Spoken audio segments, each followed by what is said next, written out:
sa mga katik vloggers, mga subscribers, bago sa kaluma, mga supporters, mga dumaan, dumalaw at bumisita sa channel, lahat ng mga viewers, secret viewers at silent viewers, magandang araw. So itong content natin ngayon ay para to sa isang subscribers, matagal na viewers na natin, saka isang followers sa FB page natin na si Cherry Ann Pusok. So hindi ko alam kung itong ginagamit niyang pangalan ng anak niya or asawa niya, sa nanay niya. Pero ito si Sir ay lalaki, hindi ito babae. Cherry Ann Pusok yung account na lumalabas dito sa YT. So si Sir ay medyo bago lang sa electronics, mahilig siya sa sound. Meron siyang pinapakita sa atin na dalawang malalaking speaker, tapos nakabili siya ng OCL 504. So ang kanyang tanong, nagpapatulong siya sa atin kung yung kanyang 504 ay pwede bang gamitin sa battery, dahil yung lugar niya sa Palawan ay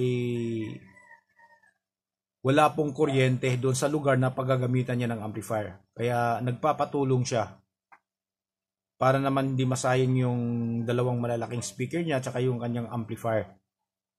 So sa panahon naman ngayon ay wala nang imposible eh.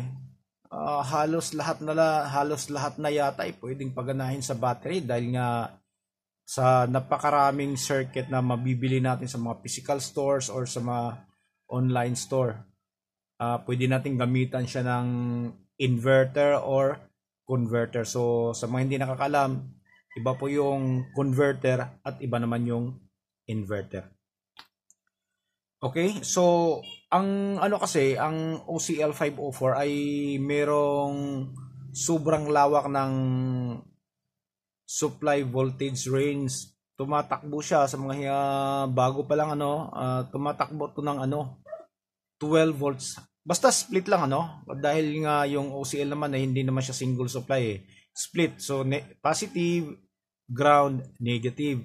Tumatakbo po yung circuit ng OCL from 12 volts up to 80 volts. Maximum niya. Pero pwede mo pa siyang paganahin up to more than 100 volts or sumobra pa kung marunong ka mag-modify. Pero kung hindi ka naman marunong, bago ka siguro mag-succeed, so marami ka munang sisirain at susunugin. Pero kung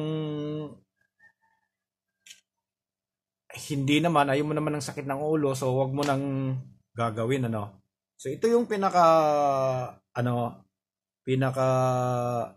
simpleng paraan sa paggamit ng battery para sa OCL 504. Kaya meron tayong simpleng material dito, nag-provide tayo. So ito yung maliit na low power common collector amplifier natin. Tapos ito naman yung isang boost or step up converter natin na 6 ampere. So simpleng-simple lang po, sir. Ito meron tayong battery dito So ganito lang yung pagkabit mo doon sa pina-order natin sa iyo na step up converter na 36036. So tamang-tama tatakbo po yung yung OCL 504. Pero huwag kang umasa na makukuha mo yung maximum wattage noon, dahil nga yung maximum wattage noon makukuha mo lang yon kapag naka 80 volts ka at least 5 ampere yung power supply na gagamitin mo. Okay, so hindi mo makukuha yon yung ganun, tapos 4 ohms yung speaker.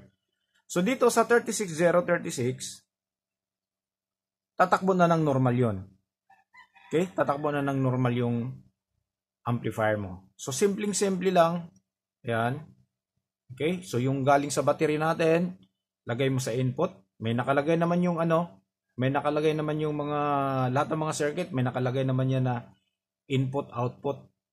Sa mga dito mga DC-DC converter meron yung positive negative. So ito lang yung babantayan mo na wag bumaliktad yung kanyang polarity. So pagdating naman sa output, hindi na katulad nito, dahil itong naman natin, ginamit natin na supply ngayon ay single supply lang. So dito makikita mo ground lang tsaka positive. So doon sa iyo, yung pina-order ko sa iyo ay tatlo na yung terminal. Meron siyang positive, ground, negative, or negative, ground, positive. Okay, so unahin mong ikabit dito. Huwag mo munang itap yan. Huwag mo munang itap yung dito sa output.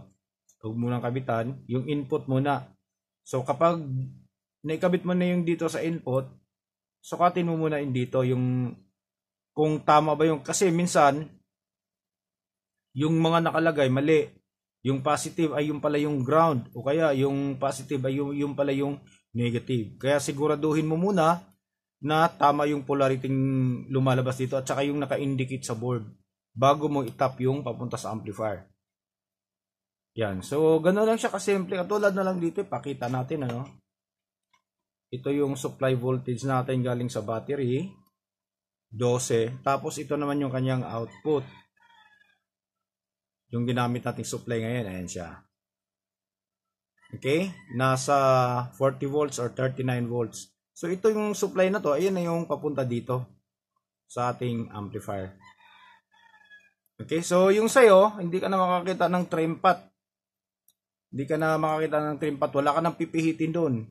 Dahil ito'y, hindi to katulad nito na isang typical na boost converter na pwede mong i-adjust from 12, 13 hanggang 50 volts. So yung sayo, pag saksak mo ng 12, automatic na lalabas na yung 36036 kung walang problema yung circuit na mabibili mo. Okay? So ganyan lang siya.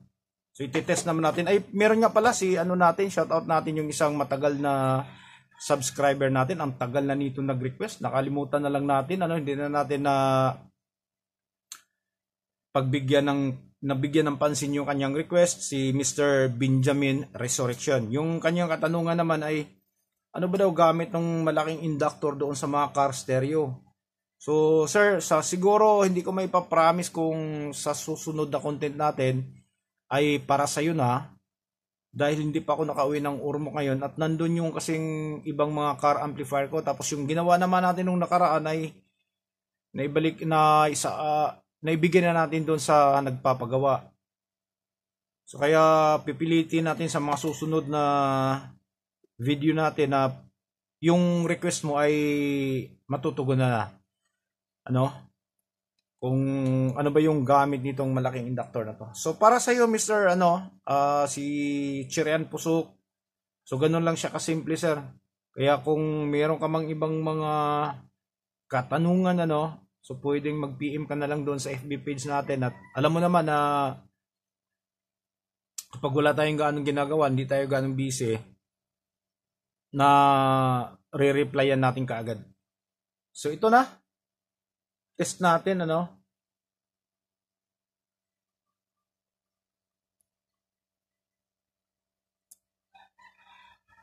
Test natin yung music.